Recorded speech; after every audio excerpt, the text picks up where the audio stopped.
It's been a long, drawn-out 3-week trial, but in the end, the jury sided with the prosecution. Anything you'd like to say, Mr. Casada? Friday, former Speaker of the House Glen Casada and his Chief of Staff Cade Cothren walked out of the federal courthouse dodging reporters' questions. A jury convicted them on multiple charges, including bribery, fraud, and money laundering. One of their attorneys, Jonathan Farmer, sharing this. But you were disappointed in the jury's verdict? Yes. This case centers around how Casada and Cothren used their positions and influence to get state funds from their phony mailer business, Phoenix Solutions, concealing they were the ones behind it. Rob McGuire, the acting U.S. District Attorney for Middle Tennessee, sat down with us for an interview.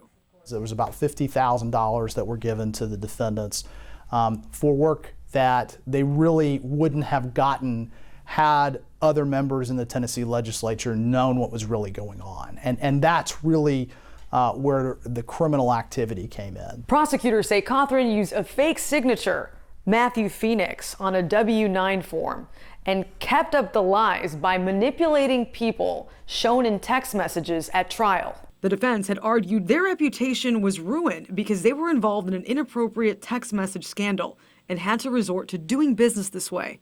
Something key witness, former state representative Robin Smith, who pled guilty in this case to honest services wire fraud, testified to. According to McGuire, that same charge is what is at the heart of this case. Can you tell us about the weight of that charge?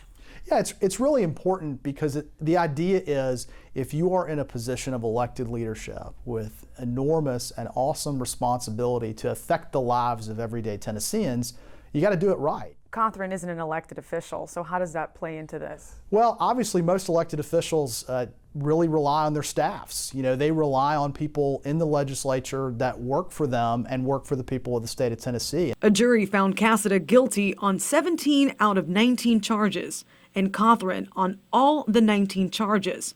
One was dropped for both. Sentencing is next, which could land each of them up to 20 years in prison. But the defense is not giving up. We thank the jury for their time, and we look forward to filing our post-trial motions and our appeal. Despite the defense wanting Speaker Cameron Sexton to testify, saying he prompted what they call a political hit job, he didn't. McGuire tells me they had enough proof as it was and didn't need to call him to the stand. Sentencing for Cothren and Casada is scheduled for September. Smith has a court date in June. Reporting in studio, Karen Aguilar, Fox 17 News, your Code Red station.